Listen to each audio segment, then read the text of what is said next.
All right.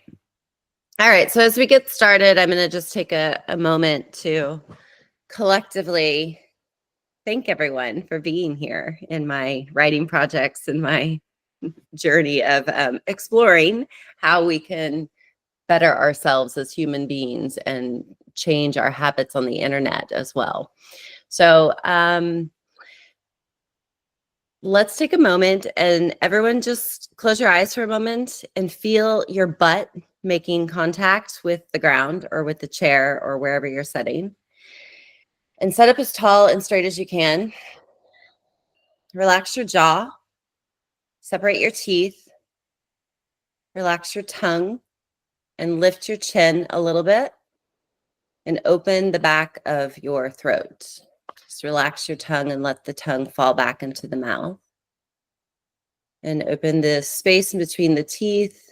So this is actually a stress release exercise. Take your ear to the right shoulder. And take your other ear to the left shoulder. And then bring your head back to neutral. And take your head down. And bring the chin towards the chest, but pull the shoulders back just a little bit. Bring your head back to neutral. Open your eyes. Give yourself a shake. So what I'm trying to do is just teach somatics of like literally being plugged into our body and stepping into our authority. And it's totally fine that you turn your camera off to do that because it is a bit awkward. But it's really so that we can speak from a place of authenticity. So today's podcast, friends and dear readers and listeners and people on the internet, I am welcoming everyone back and buckle up because today we're diving into some big astro shifts that I would like to cover that's happening in 2025. And this is the kind of stuff that makes history books. And it's actually already repeated in history. So astrology is a very good thing and resource to have at this moment because we can take some notes. If you're paying attention and you already know, there is a collapse effectively happening now. It's fast for some and it's slow for others, depending on the frequency that you're vibrating on. And guess what? That's the golden escalator that Trump rode down back in 2015. If you guys remember that moment, for me, that moment was like the plug of the seed of fascism coming back. For me, it was so clear seeing him roll down and then announce his bid to presidency that day. The whole aesthetic of it was very upsetting because it was really showing how the collapse of America falling to a hyper-capitalistic narrative had been secured. So now that we're in this full-blown American Pluto return, the old systems are crumbling, the billionaires are hoarding the wealth, and fear is being weaponized like never before. But here's the thing. So Pluto is ripping off the veil. It's forcing us to see what's been in front of us all along. All of the shadow side elements and all of the dark nature wrongdoings and criminal activities, those are all coming to surface. And that's what this year is really about. The astrology shows that all of that disillusionment is going to come to surface. These conspiracy theories hopefully will be a little bit more clear.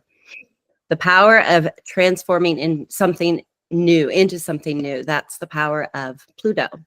So the question is are we all ready for this, right? And using the word collapse, using the words like fascism, this is really hard for a lot of people to accept because it just gives such an apocalyptic worldview of things right now. And we don't need to get lost in that. Instead, we're just here to hold space. So the astrology also of 2025 is showing us that we're in this liminal year of a collapsing world where we're held in this space of reflection and observation where we can actually make change and do something about it. So the liminal space is that space in between, the pause before the next step. So if you've read any of my work here, you know that I've written about this before. So here's the refresher. The liminal space is that hang time in between two moments where reflection, observation, and ultimately ascertainment is made possible. And that's where transformation can happen. So this is the space, what was and what will be. And we will be here for most of 2025, surfing through Neptune's transit out of Pisces and into Aries. And Neptune is all about unveiling illusions. So people are waking up and they are hearing or seeing a different reality and understanding that a different world can be made possible. Some are ready to actually step into their purpose, and others are actually clinging on to these old illusions. So the dangerous part is those with unlimited resources are doing the same, using their wealth and their influence to manipulate reality in their favor. And so that's what we're here for today, to fight the global populist. I never really knew that there was a label behind that until just recently. And did I actually say, yes, they are global populists. So they are the oligarchs, the billionaire class that's hoarding the world's resources and wealth right now. So this just isn't about the USA and what's happening in astrology. This is actually a worldwide phenomenon that's happening. The transits in space, of course, coordinate, and Pluto moving into Aquarius is decades long in rollout. So progress is slow and change is slow. So yeah, what should we do? Before we go into full doomsday mode, there is some good news. We all have personal agency. So this is the beauty of Aquarius. We are in current Aquarius season. So think about all of your Aquarius friends and how like weirdly independently stubborn they are and how unique they are. And this is super fantastic to observe from their native star sign. So being weird, being authentic, stepping into your agency, that's really important right now for us to feel and to embody. You can go your own way and you can do what you like as long as you aren't, a narcissist or a fascist. So this moment is not just about destruction, doom and gloom. It's about finding opportunity in the shadows. And if you know how to read the signs, you can position yourself on the right side of history here. So astrology, we use as a cosmic blueprint, a map, and I'll be talking in my future writings this year about where we can work with this energy to influence change and what we can do as a social resistance movement and using some of this cosmic energy to our favor in fighting and dismantling the patriarch. So why we're here, I have invited a few close resources and friends here to provide different perspectives that I have. We all have very unique stories because we're all located in different pockets of the world. So let's just jump right into it. I'd like to cover first what's happening in the US simply by reviewing this week's current event headlines. And maybe Jordan or Heather, since you guys have already been actively talking about this on your platforms, do you guys want to start with some of the executive orders that we're trying to flag and diffuse? There's so many.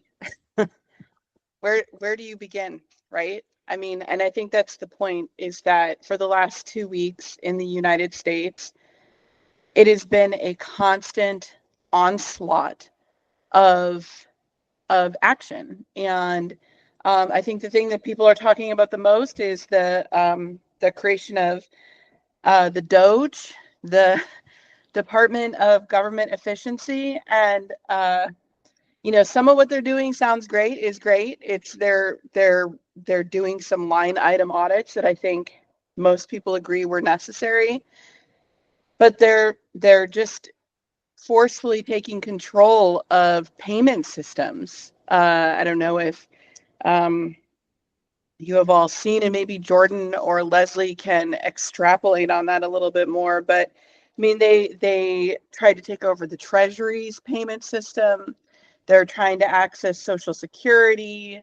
And I understand like what they're trying to do, but the way that they're doing it, I think, is the problem. Yeah, of course. And then we've had, a slew of other, executive orders that there are two genders, men and women. Executive orders that men can't play in women's. I mean, and what's been striking to me to see is how quickly corporations and other organizations have just fallen in line. So last week, one of the most recent was that Trump signed an executive order that biologically born men cannot play in women's sports. And within 5 minutes, the NCAA had their website updated. these organizations can decide not to comply with those executive orders, but it's like they were looking for an excuse, in my view. So that's the start. Yeah. All Yeah. right. And I wanted to take a slightly different perspective, and just kind of go over the 14 points of fascism. Obviously we've long been here in the US, but just a reminder for the people on this call and the listeners. So we have number 1, powerful and continuing nationalism. Number 2, disdain for the recognition of human rights. Number 3, identification of enemies, scapegoats as a unifying cause. Number 4, the supremacy of the military. Number 5, rampant sexism. Number 6, controlled mass media. 7, obsession with national security. Number 8, religion and government are intertwined. Number 9, corporate power is completely protected. Number 10, labor power is suppressed. Number 11, there's a disdain for intellectuals and the arts. Number 12, obsession with crime and punishment. Number 13, rampant cronyism and corruption. And number 14, fraudulent elections. We're there.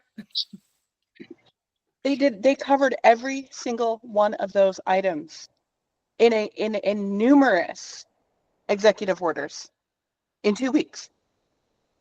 So last year, was it that we podcasted and you guys taught me about 2025, Project 2025? It was the first time I was hearing about it. And within a month, it was all over everything, right? So this is it. Like these strategies have been in plan and action for a long ass time. The GQP or GOP has not been messing around for over a decade. I'm telling you, 2015, this was already secured. My question is for the Americans, especially from the European perspective, do the Americans see that this is a coup? Do the Americans understand that this is fascism? No. Coming to America? No. A lot of them don't. Not nearly enough of them. And you have to understand that the fury with which Trump is doing all of this stuff is to get people to tune out. It's too much. It's too much for people. So, and honestly, sorry, go ahead. I was just going to say, it's straight out of the Hitler playbook, and this is not being hyperbolic. This is seriously what Hitler did. He implemented a strategy known as shock and awe, where he threw so much at the German people that it was impossible to keep up with all of it. And that's what Trump and this entire administration is doing already in the span of just over a week. I think it's important also to look at like some of the things that they're doing that are actually what has been going on all along. Again, the Doge, government efficiency stuff, a lot of people agree with that. So all of the media focusing on that, people are tuning out because they agree. And then the thing about immigration, the deportation they're getting a lot of news, but over half of Americans agree with that. So the media is focusing all on these issues, and that's what people are focused on, and they're tuning out all the rest of it. Because people can only take so much, right? People can only, information overload? Yeah. We're there. Leslie, you have your hand up? Can I just say something about the deportation thing? What a lot of people think is they're going to round these people up, put them on planes, and send them home. And I keep having to tell people, like, no, they're not. They're putting them in camps. They're putting them in prisons. You worry about having a labor force on the fields. We're not losing anything. They're going to get papers, documentation, put in prison, and then put back out on the fields. And I think that is like, people need to be hearing that and understanding that, because it's like, oh, they're going to go back to their country and then that's it. Yeah, it's rough down there, but they're not going to be here. Like, no, they're not going, quote unquote, home. This is home for them, but they're getting rounded up and put in prison. And I think that's what a lot of Americans aren't connecting. Because for some of us, it's like, this smells very 1930s Central Europe. And a lot of them don't understand that. Yeah. As Heather said, there's a lot of them that they believe in what they think is the core idea behind what is happening, and they're ignoring all the other details. So I'm on the board of Yes. FQHC, which is a federally qualified health center. It's funded by 330 grant money. It's given to them every year. They get highly regulated by the HRSA. They were told any money, we were all told, any money's already approved and granted would not be touched. The day after the executive order, their portal was shut down. They had 30 days cash because they left their money in the portal. And on and off for 2 weeks now, that portal has been up and down, up and down. We're literally getting live updates as board members of that FQHC. So those 40-ish% that voted for him, that are still worshiping him and following him like the false idol he is, are not paying attention to the details. They're looking at that 30,000-foot view of this alleged mission and the goal and all of those things. So I think that's where one of our biggest challenges is. They're not listening to the details. They're calling it fake news. They're calling it lies.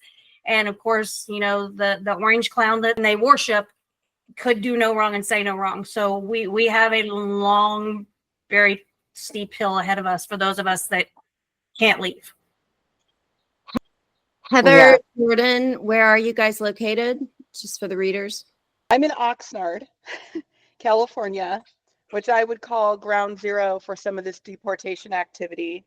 And to your point, Amanda, I put in the chat just last week, one of our city council people, her day job is, she does programming for a sanctuary city, not here, not Oxnard. Oxnard is not a sanctuary city, but she showed up to work last week and she said everything was gone in the bank account.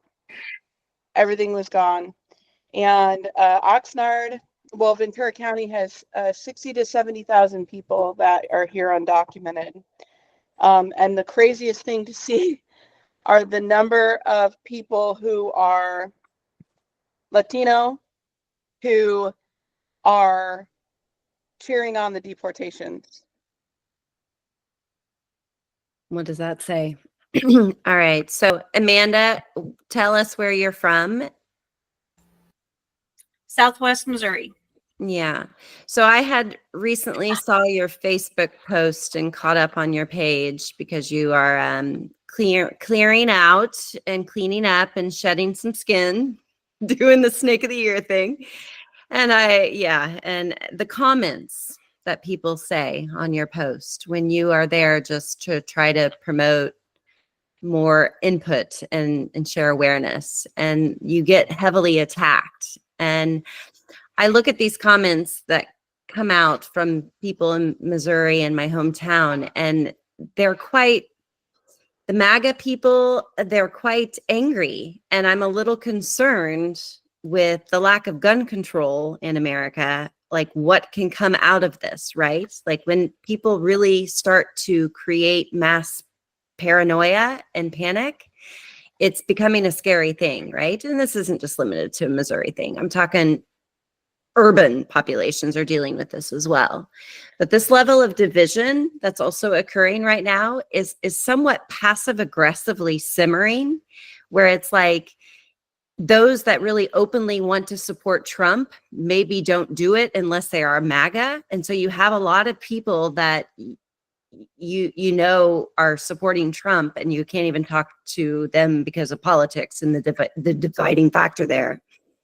And how hard that must be for your interpersonal relationships, for your working relationships, for just trying to like navigate your daily life, right? This level of division and polarity. That's also the intention, I think, behind Trump, is he's the disruptor. He's wanting that level of chaos, that level of division. Yes, and I think to Heather's point, and then Jordan, I'll yield to you. I think to Heather's point as well, you know, she was talking about seeing the Latinos who are supporting the deportation. It's very similar to, you know, having individuals that I know that are law enforcement who are supporting the pardon of all of those during the January 6th. Like I can't connect those dots. It doesn't make sense. Like you're okay with people being pardoned who literally physically attacked your brothers who are state capitol. Like to Heather's point, I can't figure that out. That should make you angry. That should make you be. So it's literally we're cultish, where he can do no wrong and we will follow him no matter what. Sorry, Jordan, go ahead. Yes, he has his hand raised. Just a quick point. It's never been more imperative right now than for people to collectively acknowledge the importance of class consciousness, because it's now or never. You know, people have much more in common than they do with a climate refugee than they ever will with the billionaire class. And that's what it's always been. It's the billionaires and the rich against the poor. I agree with that. At this time, we are seeing the middle class just completely annihilated, right? That they're diffusing the wealth among the middle class, and they're just making a bourgeoisie and the serfs. What's it called, Mark? I don't know the terminology for it, but the division there is huge as well. And speaking of these internment camps, or what I call concentration camps, when I saw a headline that Trump was trying to invade Greenland or take over Greenland, you know what signaled to me first and foremost is he plans to build prisons there, because you know what's happening in Greenland right now over the last decade? Serious climate change. The entire coast, southern coast of Greenland, going up both sides, completely inhabitable. You could build a really nice military base up there with landing strips and all. And then once you get everybody up there and trained, you can send them on to Mars and put colonies on Mars. Like, this is the billionaire disillusionment that we are suffering from right now. Who is going to stop this? I also think that there's ambitions to extract the natural resources off of Greenland via natural gas and oil. This has always been a plan of the Trump administration, is to siphon absolutely every single resource that fossil fuels have available. And besides just the colonial project, it's all just tied into the billionaire interests related to the fossil fuel industry. I agree. Well, and Trump has been talking in the last week about getting essential minerals from Canada, Greenland, and Ukraine. So wake up, people. Mm-hmm. Pay attention. Hi, Brian. You want to speak? Yeah, I think I can now. Hey, everybody. Having some technical difficulties. Part of this goes back to the shock and awe, though, because if you hit somebody with an unreasonable request and then follow up with it with a much more reasonable request, out of subconscious guilt, they're more likely to acquiesce to it. So by saying we want to invade or take over your territory or your country, well, that's outrageous. Okay, well, we're going to, unless you give us favorable trading deals for your resources. But we're going to move our military up to the border as a threat. Going back to his supporters, I actually had a discussion with a police officer I know, and I was polite the whole time. I kept putting facts forth with sources, and finally he didn't have an answer. I said, well, you're a police officer. Don't you think people that have been found guilty of a crime should serve their sentence? I said, he's a felon. Well, those weren't felonies, I said. Well, he was found guilty. They were considered felonies at the trial. That was what the jury determined, and the judge sentenced.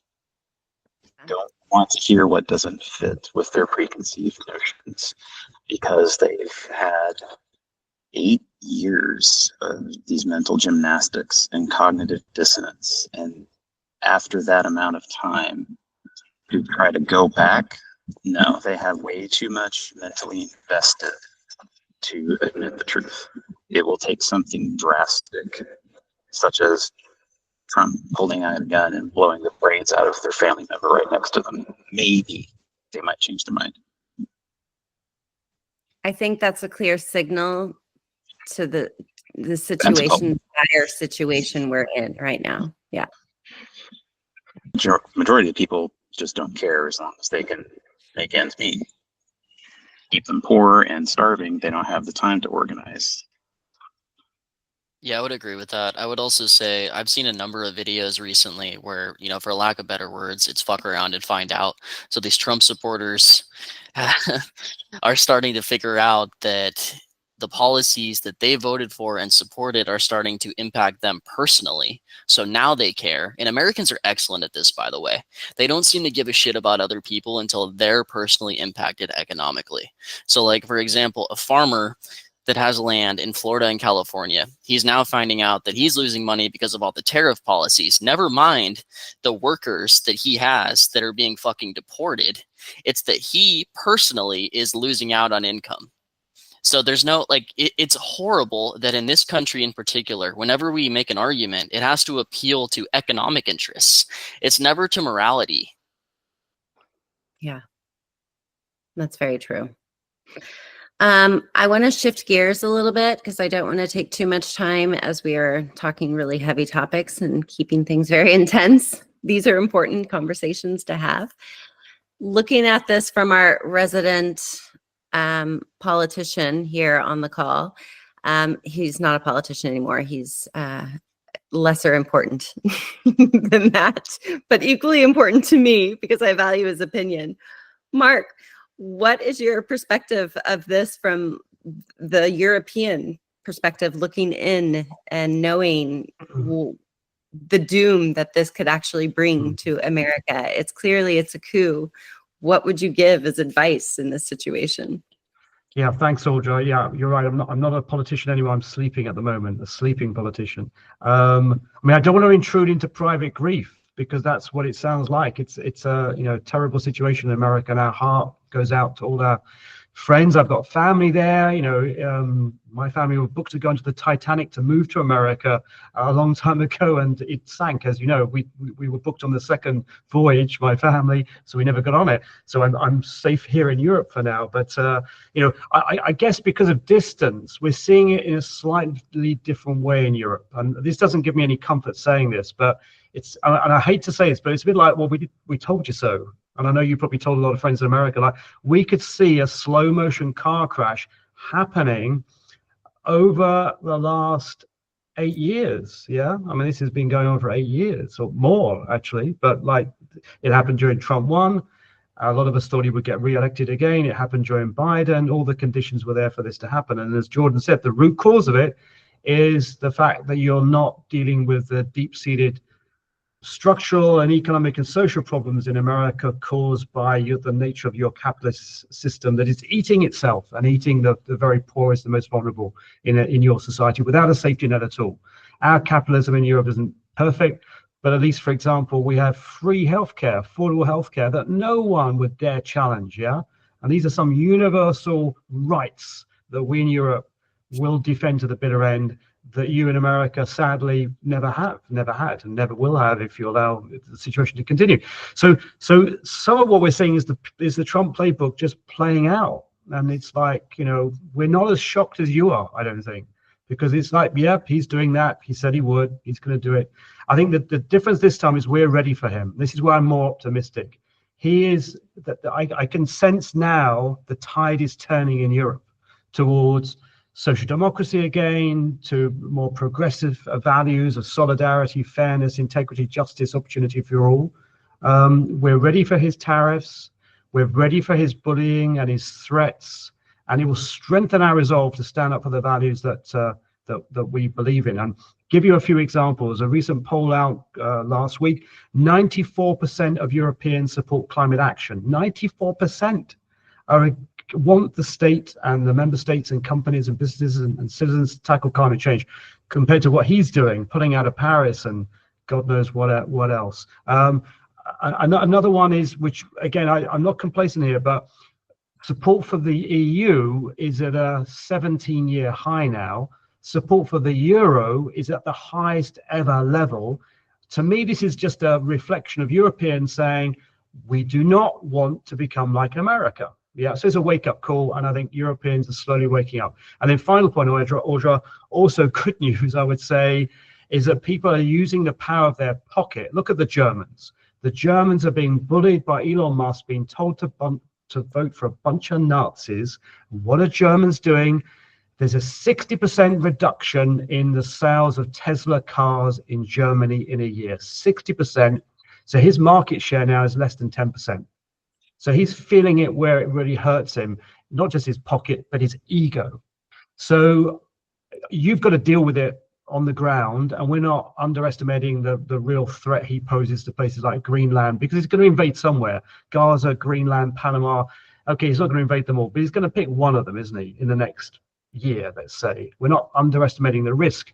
But I would just make that positive note that we are realizing as Europeans the values that we perhaps took for granted for the last 10, 20, 30, 80 years after the Second World War. Now we can see how at risk they are if we allow the Trumps to come to power in Europe. So the fight is on, and it really is. And we stand in solidarity with you. We know we've got a lot of work to do here in Europe because it's not perfect.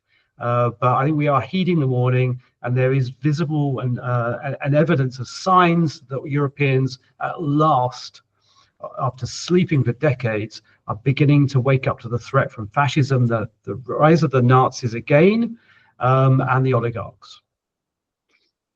Yeah, I was a little concerned this week when I saw the Hague Embassy post something that was very pro-Trump and quite propaganda-like, and the comments that came in on that post were very much like, what is this? I'm not following this. I'm not signing up for this fascist agenda. So I can see that the people are coming out, that the power is with the people right now.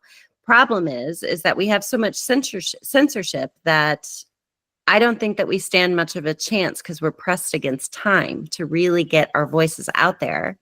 And now it's the time to be organized, to find your place, to figure out which community organization you're going to be a part of, where you can start making local action and change, because that's where this starts, right? Not online.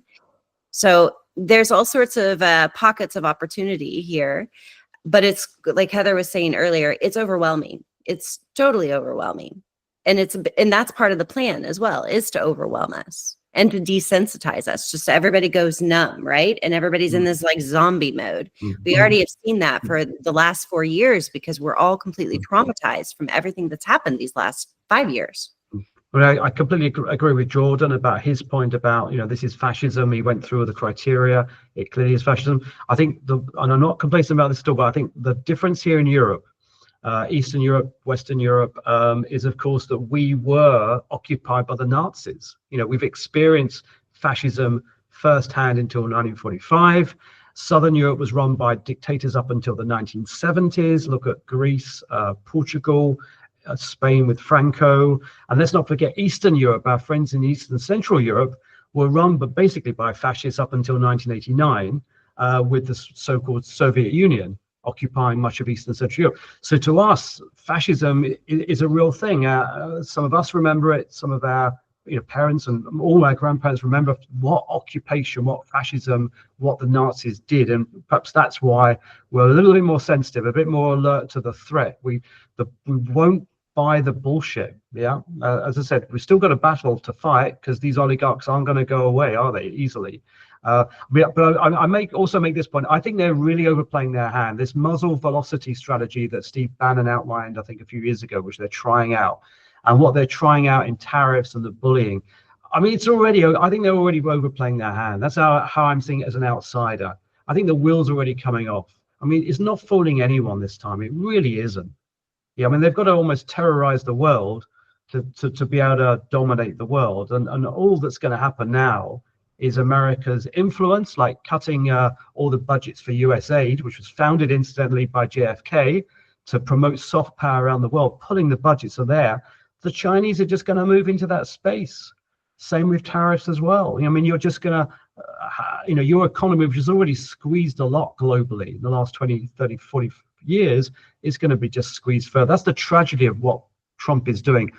I mean, far from delivering the promise of helping ordinary people are getting nothing out of the last 2 weeks, are they? What has he done for ordinary people in America the last 2 weeks, 3 weeks? Nothing. And that's the thing. He will do nothing for ordinary people for the next, or however long he remains alive. Heather? He's been doing something for them. He's been owning the libs, and that's what they want. That's what his base wants. They want to be able to rub it in libs' faces, as they like to put it. And so they're getting that to start. But this is going to incite civil war. We see that, right? I think So some on the far that's right are that's what I was relishing that. thinking. Yeah, and Sorry, I Brian. think yeah, what were you saying, Brian? I think some on the far right are licking their lips, relishing that. So not only can they own some of the libs, they can use them for target practice. Yeah. Yeah. And I think that's what that's what I had raised my hand for, is same thing as Brian. I think that a lot of people view owning the libs as objectively winning. Like that's all they really wanted, right? But they're very comfortable. Like even though they complained about like the cost of living and everything like that, it really didn't affect them too much, right? At the current levels. I think it's going to get much worse, and then it will affect them. To the point about civil war, though, I right now I have a really hard time seeing a civil war happening, and it's because so many people that talk about civil war or talk about revolution, they do it from behind their computers, but then they are totally unwilling to actually go out and do anything. They're unwilling to do anything. And I think the people that would get steamrolled by the American military, steamrolled in a heartbeat. So it's a I'm not sure what the solution is then, right? If you don't have anybody who's real like a formidable force of people who really and truly can get up and revolt against this, what do we do? And I think that's also one of the things that we're seeing, you know, Democrats, people in the Democratic Party, especially at the local level, they're horrified because they expected more resistance. And they're just seeing, the police let ICE come into town. They thought they were going to be protected. And then ICE rolled in and the police stand down. And they thought that, Congress had more power to, bust down the doors of the Department of Education and push their way through and stop it all. And the truth is they don't, and they're not going to.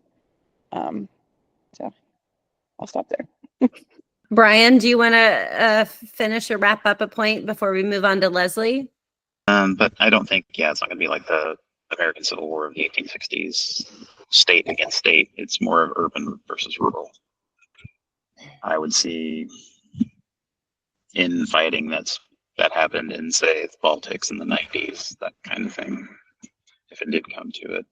But most people, you're right, they're keyboard warriors. I mean, look at COVID. They couldn't make it 2 weeks without going to Texas Roadhouse when they just asked them to stay home for a while. No, it's not going to be this great, cool thing that guys that go play Army on the weekend with their airsoft think it's going to be. Yeah, good point. Leslie? Heather's point brought me back to class consciousness. I just moved to a little town. I live in a rural county. I'm in San Luis Obispo County. I'm like 2 counties above where Heather is. And I just moved from the town I grew up in, which is more like urban, I suppose, for our county, to a town that's just north. And it is rural. It is conservative. It's quiet. And so I'm a little nervous having moved here, but I'm finding that I can connect with people through like class solidarity. Like, don't bring up Trump, don't bring up those big issues, just like find the thing in their life that's hurting them. And a lot of people have those things in common, and you just get in there. It's a slow burn, and it's going to get so much worse here. We just kind of have to buckle up and start slowly talking to our neighbors that we're not sure about talking to, and just find where you connect, because like there's no huge movement that's going to happen. I think it's going to be individuals connecting with other individuals that's going to save us, but it's going to take a long time. It's going to be years, and shit's going to get really bad for a little bit.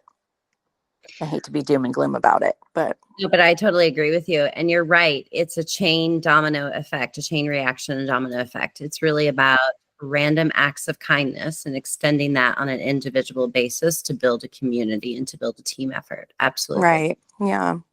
Thank you. Amanda?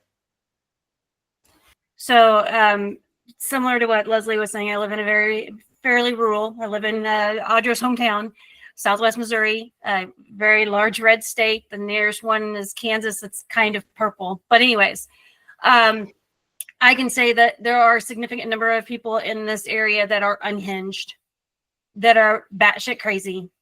And 4 years ago, I saw it at a pro-choice rally where a grown-ass man beat a young lady with his protest picket stick. I have seen, we had added security at a rally yesterday to support persons of color and unrepresented minorities. There was a drag show yesterday that they added additional security support to. So from my perspective, I'm scared as fuck. I'm getting firearms, but I'm not going to give up. But there are unhinged people in my area, especially. As Audra said, you can see the people who are commenting on my Facebook. They're angry. They're former military. They're law enforcement officers. And I wouldn't be caught dead on a street knowing where several of them that have commented on my Facebook post, knowing where they're at. Unless I brought my kid's shotgun. And that's the point we're at. That's the point we're at. I take my signs down out of my yard when I travel for work because I don't trust the neighborhood and the city to not terrorize my children when I'm gone. It is not safe for those of us that speak up. I'm not going to stop speaking up. It embarrasses the shit out of my kids. I don't care. And they're like, you're the new Karen. I'm like, hell yeah, I am. And I'll be some more. But I can see we're going to go back to the bushwhacker days of the Nevada region. We're going to have small little bursts of where we're right in this region of some, north-south shit like we had before. And there will be a ton of small skirmishes. There will be protests where there are firearms and there are people attacking, etc. I have not gone to a protest or a rally in Joplin or Springfield area where I have not been armed myself or gone with someone who's armed. And that is not because I'm hyperbolic about it. That is because we have had people pull up with their shotguns in the back of their pickup in their good old Ford Ranger, ready to fire on us all.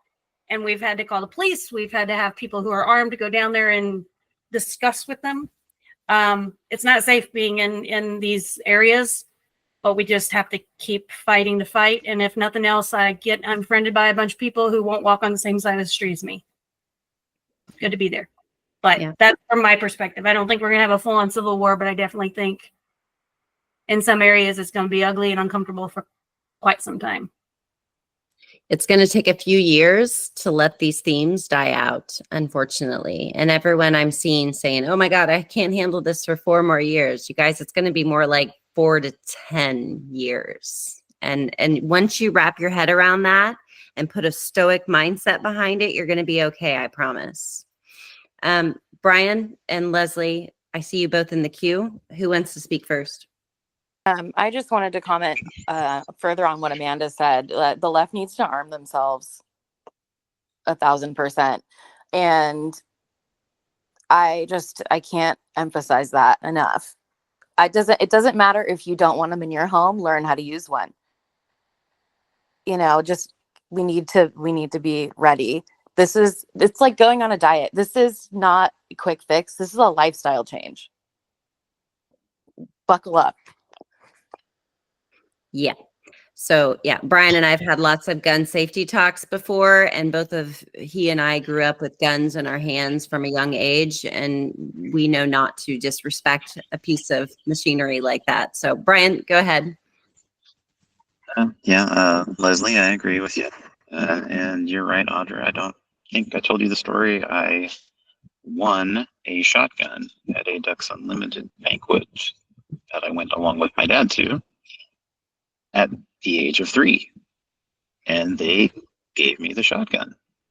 Obviously with parental supervision, but that's Missouri for you. Amanda, I'll disagree. The biggest dicks with trucks are Dodge Ram drivers. That's just my observation from many years. The ones that are insecure about the size won't drive a small pickup. They get the biggest thing they have and roll coal. But unfortunately, I agree. I'm encouraging people to get some firearms training. Also, take self-defense classes. And even if it's fighting dirty style, Krav Maga, that's one that I've looked at. It's fight dirty to get it over with as quickly as possible and get your ass out of there. But I do agree on the firearms training because you don't bring a knife to a gunfight, and those rabid Trumpers are going to be armed. And if it's like unfortunately, I use the analogy, think like a video game. If you know how to use the same things they have, if they somehow lose theirs and you can pick them up, you know how to use it. I don't never want it to come to that, but better to be ready than not. Thanks for the realistic conversations behind this. Mark, you have your hand up. Yeah, just on the gun issue, I think it's a good illustration, really, that we're on a fork in the road, that America is going into an extreme form of capitalism, fascism, call it what you will. Europe, I predict, is going to go the other way. We saw the reaction in Sweden to the 11 innocent people who were brutally murdered the other day by a mad gunman. The reaction in Sweden is not for everyone to get arms, but to remove the guns and the semi-automatic weapons that are in Swedish society. Now, that's a universal reaction across Sweden, across the political parties, and across Europe too. We want to remove guns from our society, and that's already a successful policy if you look at the results.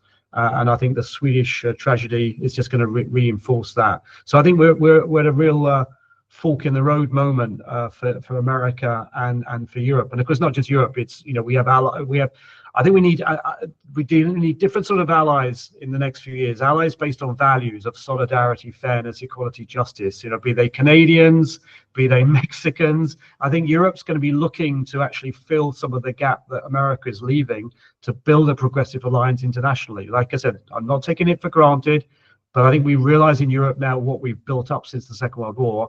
And we're certainly not going to lose it to a bully, and we know we've got to build on it. And hopefully, what we've achieved in Europe, or what we will go on to achieve in the next 5-10 years, will be an inspiration for our American friends, colleagues, and comrades that you can win this battle. I mean, who would have believed really 1939 that we could have beaten the Nazis? But we did. Ordinary people, in the end, secured freedom in Europe with the assistance of the Americans and, of course, the Russians. In the end, and I say this to Audra and others all the time, in the end, it comes back to Jordan's point, the oligarchs are the few, we are the many, and in the end, we will prevail. And that's only the defined tone I'm picking up from people all across Europe. I was speaking to students on Friday night from the Netherlands here in Brussels, 25 students from a range of political backgrounds, but they're all defiant that they will fight to defend European values. So I actually have a quick question for Mark, being the historian that you are on all of this. My question would be, do you think if it came down to it, obviously when it came down to it, the Americans and all the allies came in to help, albeit pretty significantly late and way after we should have during the time of Hitler and the Nazis. Do you think that the United States will alienate so many people that when it comes down to it and we need to help, will they still help?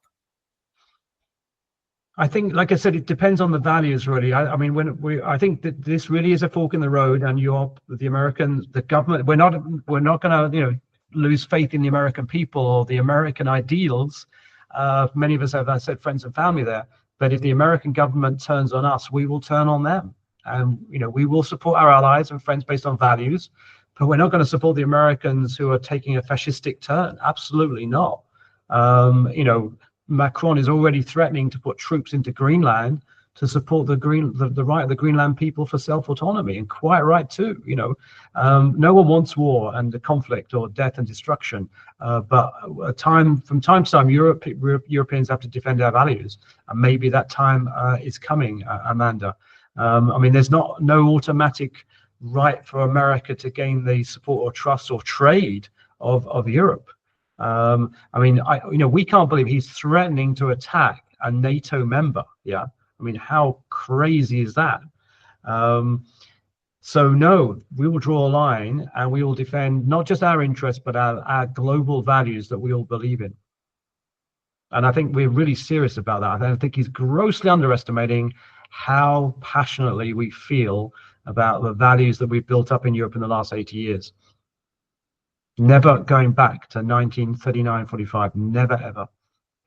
I think that's part of the strategy, Mark. I think it's part to nationalize the force of America and then form some sort of Russian alliance. I think that's what's going to happen. Because literally he's ready to invade Canada over minerals. It's completely delusional. Heather, I do say to my American friends, like, why do you fight the Cold War if you're just so keen to jump into bed with the KGB who are currently running Russia? I mean, it's extraordinary. And of course, they just say to me, Mark, what was the Cold War? Yeah. Have people forgotten? But yeah, as I said, as Audra's saying, it's an extraordinary situation. He likes strong men, so I guess, yeah, he could well end up in bed, maybe not literally, maybe, I don't know, with Putin. The irony. Heather.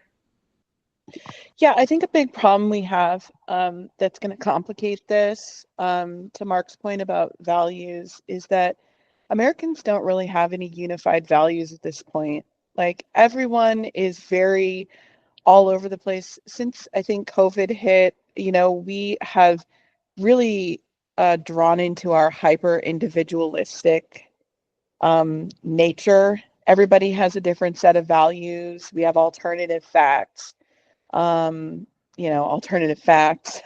And at the same time that all of this has happened, we have had critical thinking, reading skills, math skills completely drop off the charts. I mean, less than half of Americans can read above a 6th grade level. So it's hard to have values when you can't read above a 6th grade level. 54% of Americans cannot read above a 6th grade level.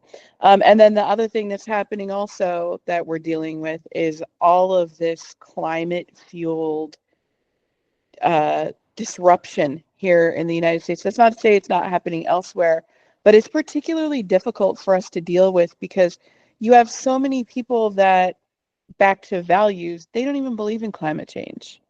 And their house is flooding. They're losing their home, or their house is burning down. Here near Oxnard, we had a flood last year, and we had a fire a couple months ago next door in Camarillo, and it has destroyed so many homes.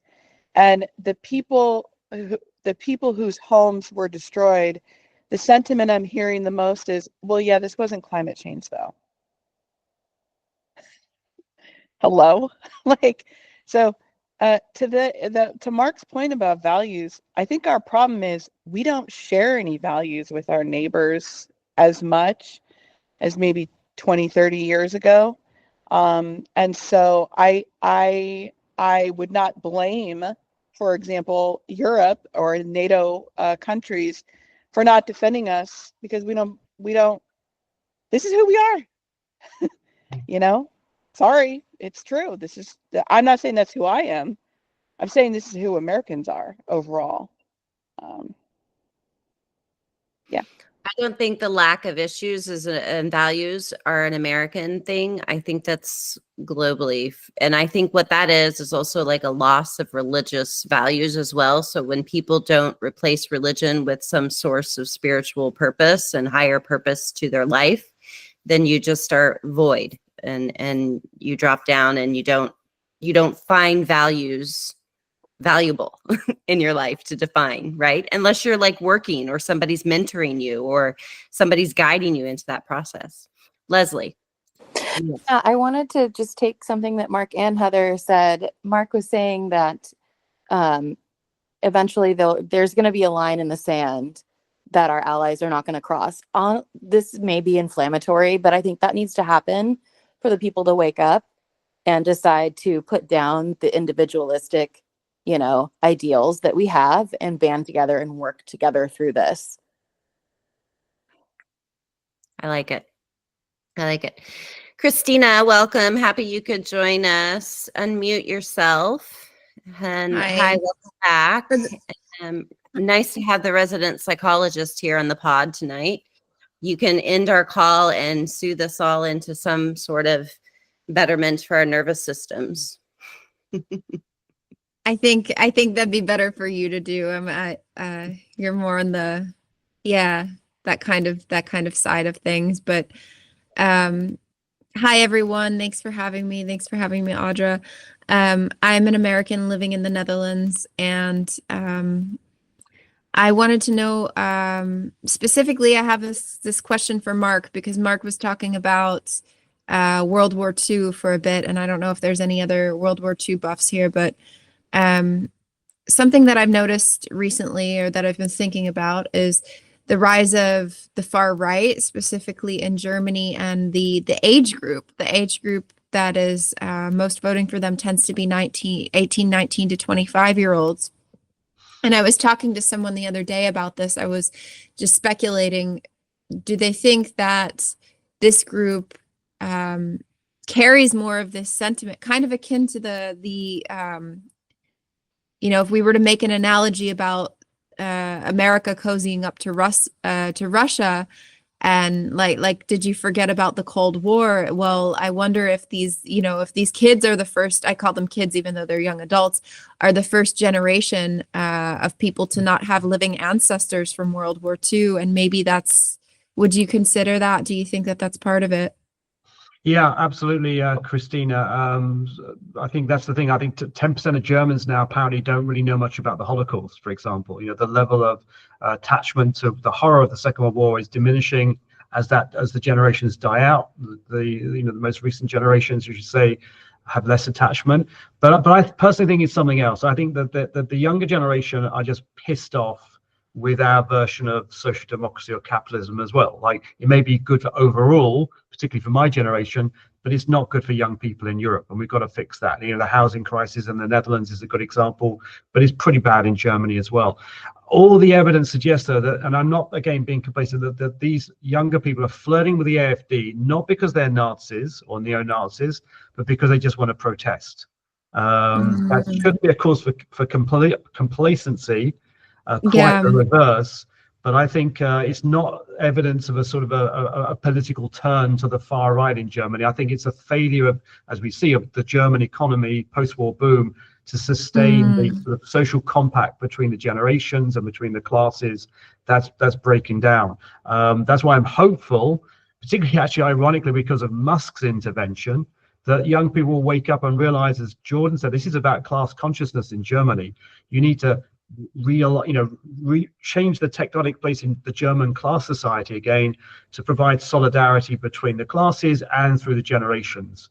And that this flirtation with the AfD would have been a brief one. But as I said, definitely not complacent, Christina. I may be wrong, and this could be the new rise of the far right, led by younger people in Germany, because we've seen it elsewhere across Europe. It's mainly the older people that have been flirting with the far right, not universally, but the recent elections in the German Länder, yes, it's been led by younger people, and I think we've got elections in just a few weeks' time. We'll find out.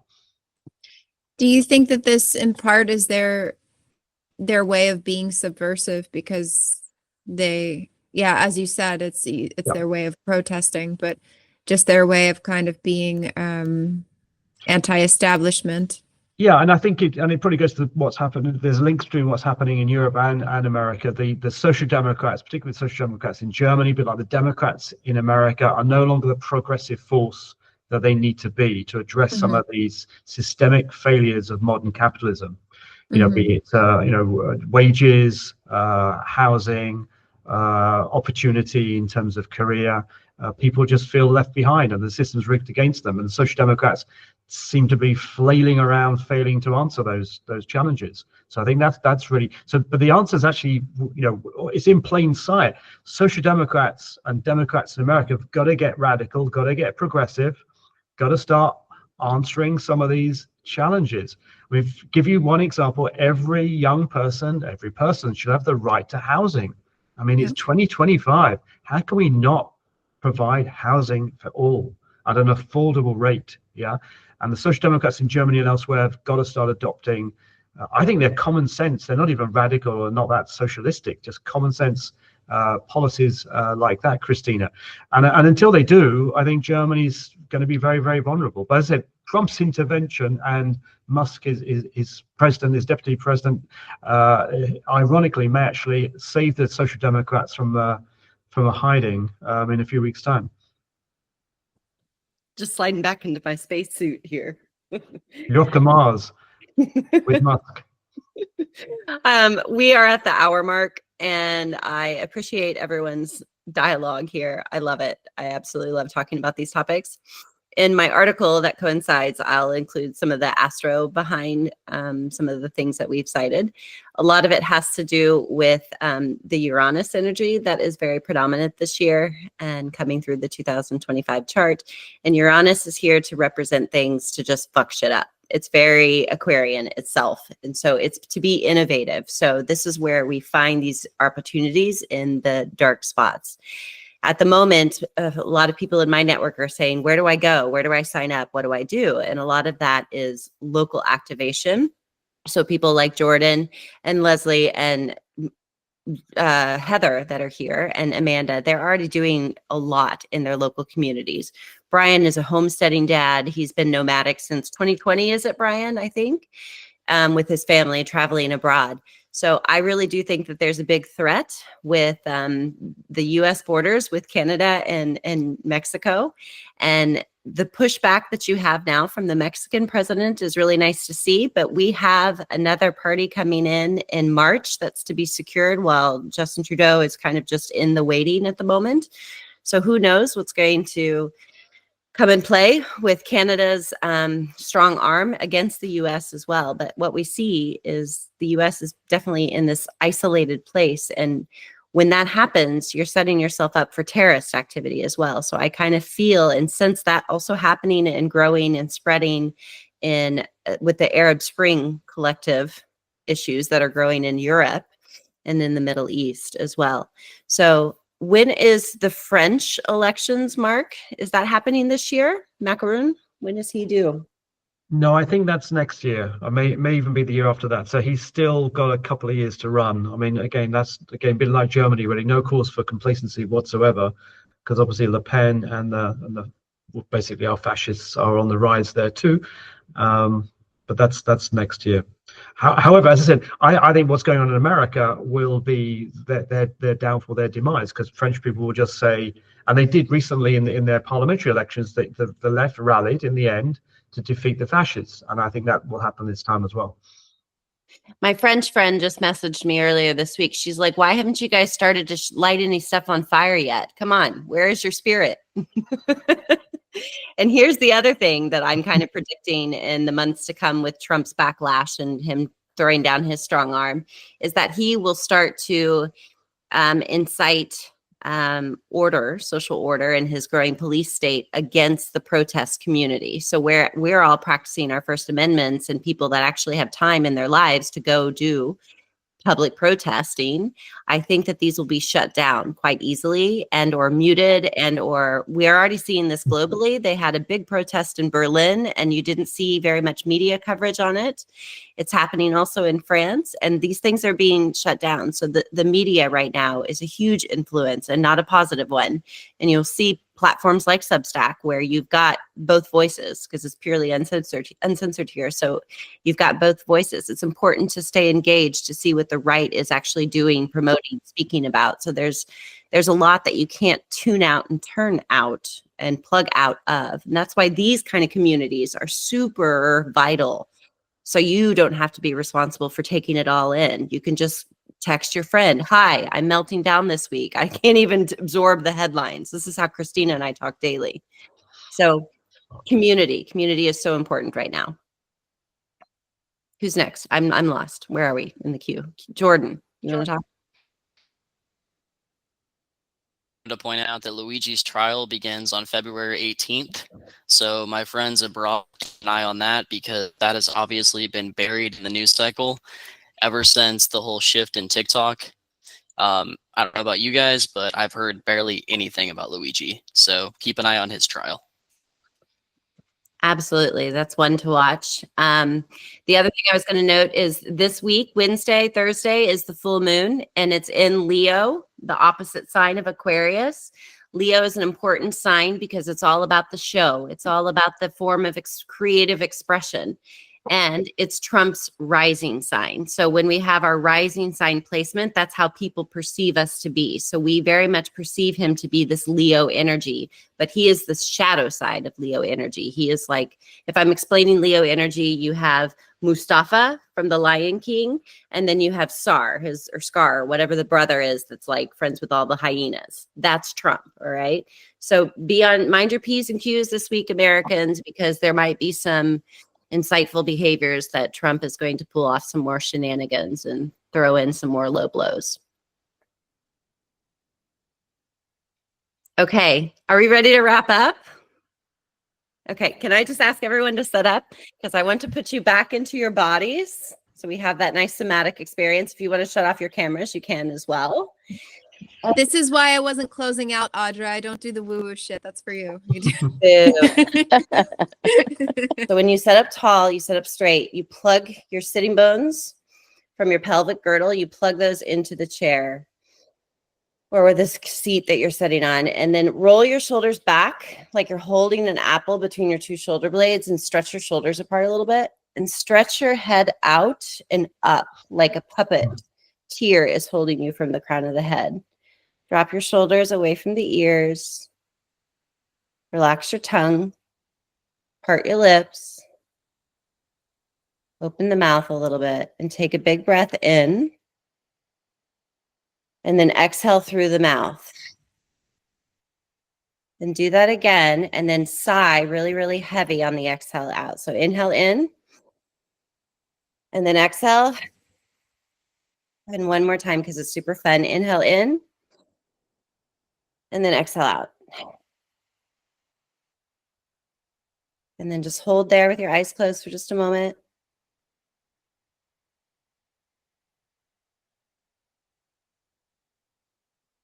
That's the liminal space.